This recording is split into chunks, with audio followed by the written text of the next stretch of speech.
Welcome back to Conservative American Predictions. Today we have some breaking news. Biden has dropped out of the presidential race. I did not see this coming, at least not this soon. I thought there was maybe a chance he would drop out, but I still thought that he was going to stay in. It looked like he was going to stay in. I mean, his wife just went to France to have a fundraiser. He's been doing more campaigning. He said he was going to start campaigning more, but then out of the blue, after all the, kind of allegations, not really allegations, but the hints that he might drop out, after that, out of the blue, he drops out. He is no longer going to be the Democratic nominee in the 2024 presidential election. And this is a little crazy because we've already had a presidential debate this year.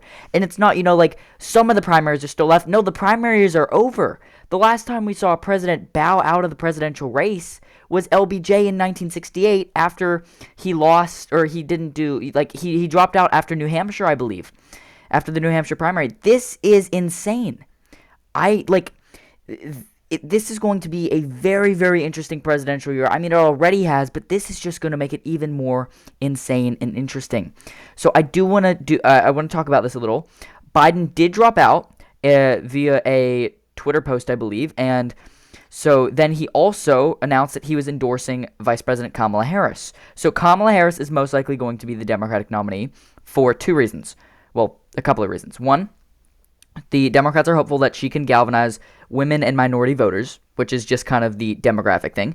Two, if they want access to the $200 million that the Joe Biden campaign has, then she needs to be on the ticket because, they can't just give it to someone else. It has to be someone who's connected to the ticket, the Biden-Harris campaign.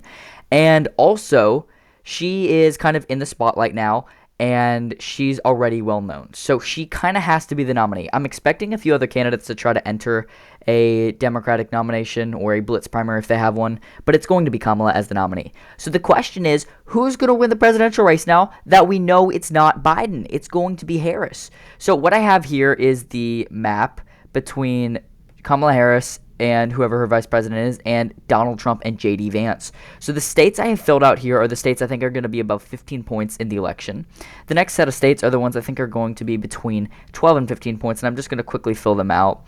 I think states like South Carolina, Florida, Ohio, and Maine's second are going to be that way for the Republican Donald Trump, while Kamala Harris is going to win Oregon, Colorado, Illinois, New York, New Jersey, Connecticut, and Delaware as well as Maine's second by these similar margins. I think you're going to see Kennedy do very well with some turned-off progressives and with some just kind of other voters who might not be that thrilled with Kamala. But as a whole, she's going to do better in some, eastern Sunbelt states like South Carolina. However, she's also going to do worse in places like Ohio and Iowa than Biden would have. I think she's going to do worse in New York and New Jersey. Actually, New Jersey, I'm sorry, shouldn't even be in this column.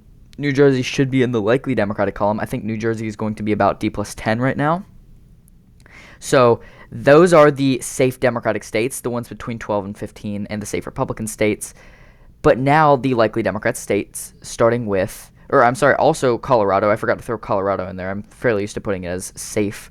But so Colorado and New Jersey, I think, are going to be between about 8 and 12 each. I think that Colorado's about 10 points and New Jersey's about 10 points right now.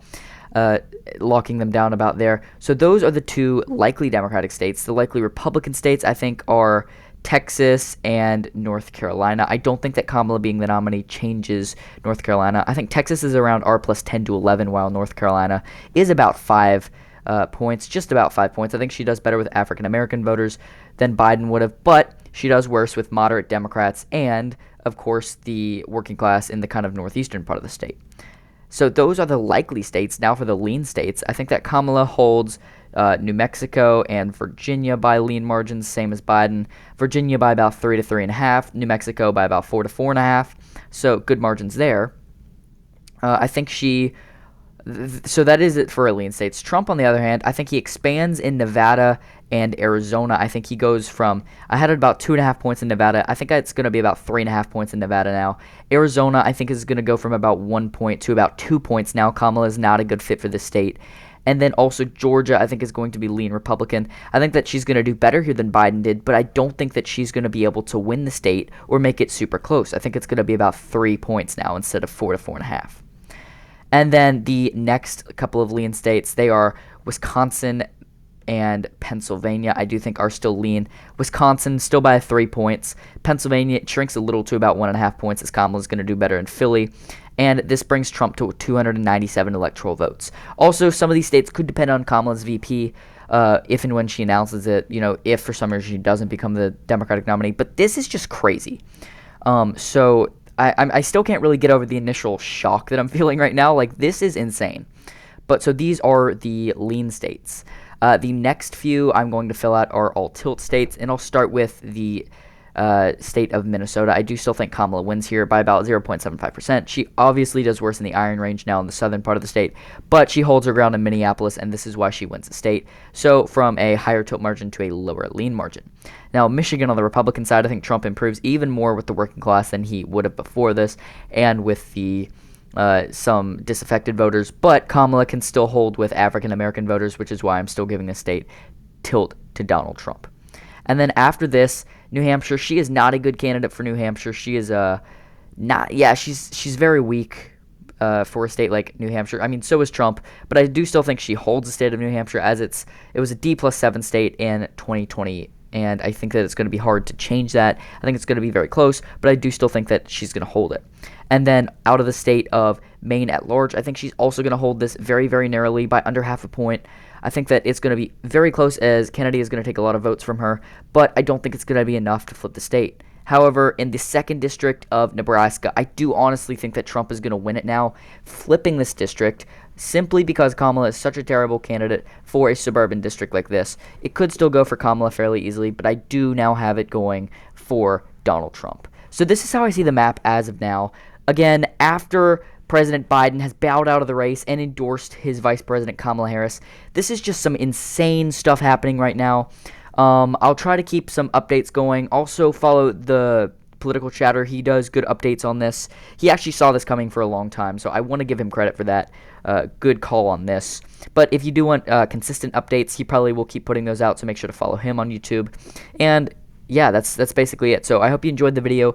Comment who you think is winning the 2024 presidential election now. Make sure to like and subscribe, and I'll see you guys next time.